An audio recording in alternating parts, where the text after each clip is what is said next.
بسم اللہ الرحمن الرحیم۔ شروع اللہ کے بابرکت نام سے جو بڑا مہربان نہایت رحم کرنے والا ہے۔ پیارے دوستو، مصر کی سرزمین ایسی سرزمین ہے جہاں پر بہت سارے فرعون گزرے ہیں۔ مصر کی سرزمین پر اللہ تعالیٰ نے بہت سارے عذابات نازل فرمائے، اور مصر کی سرزمین میں اللہ تعالیٰ کے قہر و غضب کا رنگ بھی ہم نے دیکھا ہے۔ ان تمام قہر و غضب کے باوجود بھی مصر کی نافرمان قوم اللہ تعالیٰ کی وحدانیت پر ایمان نہ لائی، لیکن فرعون اللہ تعالیٰ کی وحدانیت پر ایمان رکھتا تھا۔ دوستو، آج کی اس ویڈیو میں ہم آپ کو بتائیں گے کہ وہ فرعون جو اپنی قوم کے سامنے یہ دعویٰ کرتا تھا کہ میں ہوں تمہارا خدا، تو کیسے اللہ تعالیٰ پر ایمان لائے۔ فرعون ایسا کون سا عمل کرتا تھا جس کی وجہ سے اس کی ہر دعا قبول ہوتی تھی؟ جس فرعون کی ہر دعا قبول ہوتی تھی، اللہ تعالیٰ نے اس فرعون کو کیوں غرق کیا اور دنیا کے لیے عبرت کا نشان کیوں بنایا؟ اور جب فرعون غرق ہو رہا تھا تو اللہ تعالیٰ کے فرشتے حضرت جبرائیل علیہ السلام اور حضرت میکائیل علیہ السلام فرعون کے پاس کیا کرنے آئے؟ ان تمام تر سوالات کے جوابات قرآن اور حدیث کی روشنی میں آج کی ویڈیو میں ہم آپ کو بتائیں گے، لہٰذا آپ سے گزارش ہے ہماری ویڈیو کو اینڈ تک ضرور دیکھیے گا۔ فرعون مصر کی تاریخ کا وہ بگبگ بادشاہ تھا جس نے اختیارات سنبھالتے ہی خدائی کا دعویٰ کرنا چاہا، اور خدائی کا دعویٰ کرنے کے لیے اس بگبگ فرعون نے مصر میں سب سے پہلے دین اسلام کی تبلیغ پر پابندی لگائی اور لوگوں کو پڑھنے لکھنے سے منع کر دیا تاکہ لوگ علم سے دور ہو کر جاہل بن جائیں، کیونکہ مصر کے اس دور میں کچھ لوگ ایسے بھی تھے جو اللہ تعالیٰ پر ایمان رکھتے تھے اور حضرت یوسف علیہ السلام کے دین پر تھے۔ جیسے ہی فرعون نے علم حاصل کرنے پر پابندی لگا دی، اس کے کچھ عرصے بعد لوگ جاہل بننے لگے، اور نئے آنے والی نسلوں کو اس بات کی علم نہ تھا کہ ہمارا دین کیا ہے اور ہمارا رب کون ہے۔ جب لوگ اس قدر جاہل ہو گئے تو فرعون نے اس کے بعد لوگوں کو بتوں کی پوجا کرنے کا حکم دیا، اور مصر کے ہر گھر میں اللہ تعالیٰ کی عبادت چھوڑ کر بتوں کی پوجا ہونے لگی اور لوگ اللہ کی ذات سے دور ہونے لگے۔ اس طرح جب مصر کے لوگ بتوں کی پوجا کے عادی بن گئے تو فرعون نے خدائی کا دعویٰ بھی کر دیا۔ چنانچہ ایک دن فرعون نے مصر کے تمام لوگوں کو اکٹھا کیا اور خدائی کا دعویٰ کر دیا۔ مصر کے لوگوں کو حکم دیا کہ اب ہر گھر میں صرف میری ہی پوجا کی جائے گی اور میری ہی عبادت کی جائے گی۔ پیارے دوستوں، مصر کی ایک قبطی قوم تعداد میں بہت زیادہ تھی۔ انہوں نے فرعون کو خدا ماننا شروع کر دیا اور فرعون کی پوجا کرنے لگی، لیکن اس وقت بھی چند لوگ ایسے تھے کہ جن کے دلوں میں ایمان کا دل سے منور تھا۔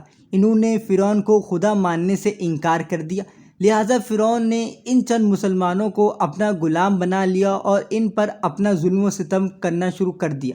سب سے مشکل اور باریک کام فرعون ان مسلمانوں سے کرواتا اور ان پر طرح طرح کے ظلم بھی کرتا۔ چونکہ مصر کے تمام لوگ فرعون کو اپنا خدا مانتے تھے اور اپنی ہر حاجت فرعون کے سامنے پیش کرتے تھے، فرعون ان کی ہر خواہش کو پورا کرتا تھا۔ چنانچہ قدرت الہی سے ایک مرتبہ ایسا ہوا کہ مصر کے اندر قحط سالی پڑ گئی، اور مصر کے وہ لوگ جو فرعون کو خدا مانتے تھے وہ فرعون کے پاس آئے اور کہنے لگے کہ مصر میں بارشیں نہیں ہو رہی، دریائے نیل کا پانی بھی خشک ہو چکا ہے، آپ ہمارے معبود ہیں، ہم آپ سے گزارش کرتے ہیں کہ آپ دریائے نیل کو جاری کر دیں۔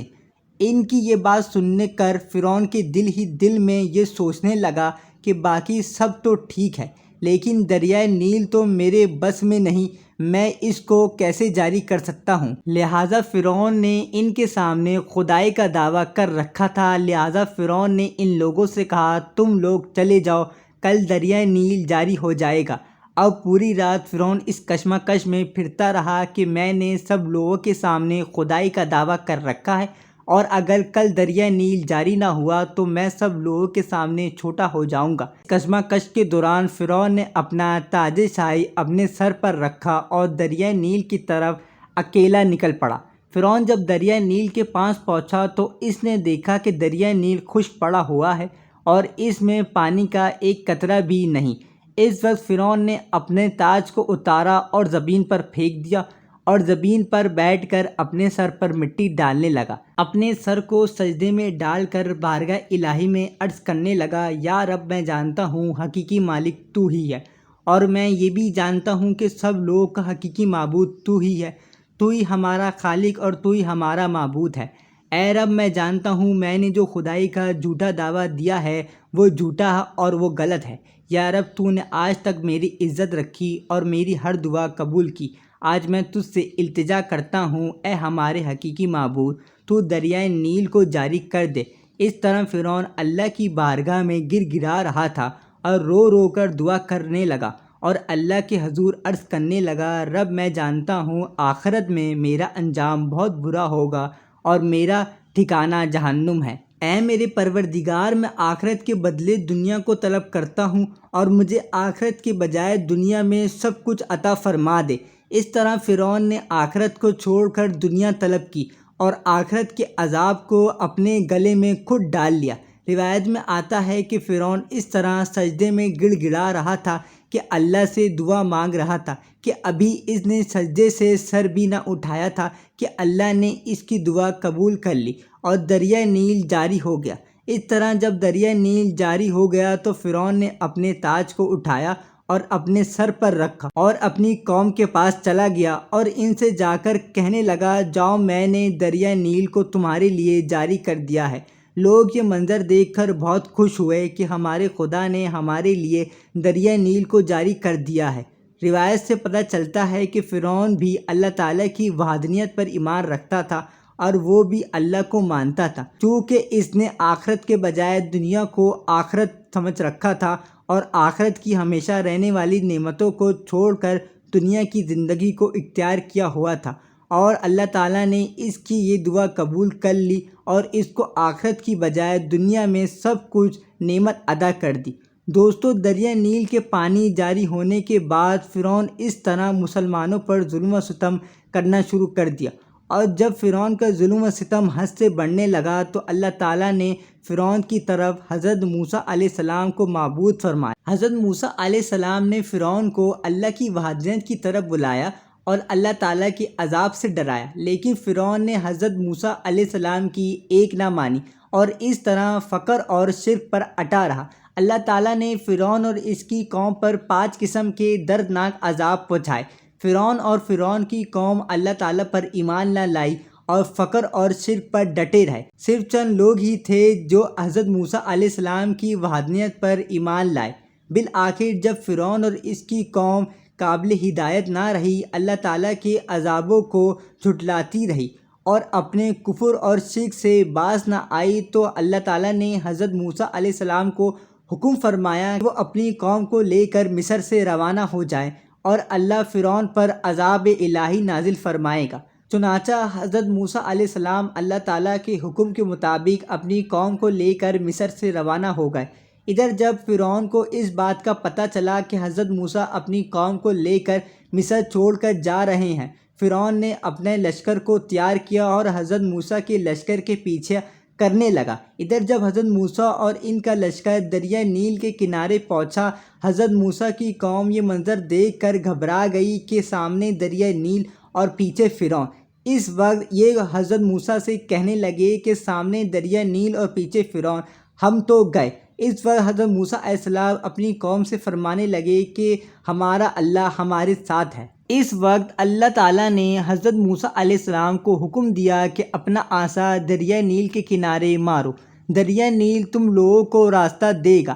حضرت موسیٰ علیہ السلام نے اپنا عصا زمین میں مارا تو 12 راستے نکل گئے اور ان کی قوم ان راستوں سے نکل گئی۔ ادھر جب فرعون کا لشکر دریائے نیل کے کنارے پہنچا تو وہ یہ منظر دیکھ کر حیران ہو گیا کہ دریائے نیل پر 12 راستے بنے ہوئے ہیں اور حضرت موسیٰ علیہ السلام اور ان کی قوم ان راستوں سے گزر کر دوسری طرف جا رہی ہے۔ اس منظر کو دیکھ کر اس وقت یہ بکبک فرعون اپنے قوم کو گمراہ کرنے سے باز نہ آیا اور اپنی قوم کو کہنے لگا، دیکھو دریائے نیل نے پہلے سے میرے لیے راستے بنا دیے ہیں۔ فرعون نے اپنی قوم کو کہا، دریائے نیل پر اتر جاؤ، تو اس کی قوم نے کہا، دریائے نیل پر اترنے سے انکار کر دیا اور کہنے لگے کہ پہلے تم اترو پھر ہم اتریں گے۔ جب فرعون نے اپنے گھوڑے کو آگے بڑھنے کے لیے آرا لگایا تو اس کے گھوڑے نے آگے بڑھنے سے رک گیا، کیونکہ وہ اللہ کے عذاب کو دیکھ رہا تھا۔ دوسری روایت میں آتا ہے کہ جب فرعون کو گھوڑا سمندر میں نہیں اتر رہا تھا تو حضرت جبرائیل علیہ السلام ایک گھوڑے پر تشریف لائے۔ اس وقت فرعون اور ان کے لشکر میں سے کوئی بھی ان کو نہیں دیکھ سکتا تھا، چنانچہ حضرت جبرائیل علیہ السلام اپنے گھوڑے کو اس کے قریب سے گزار رہے تھے اور دریائے نیل میں اتر گئے تو فرعون کا گھوڑا بھی دریائے نیل میں اتر گیا اور فرعون کا سارا لشکر اس میں اتر گیا اور وہ سب ڈوب کے مر گئے۔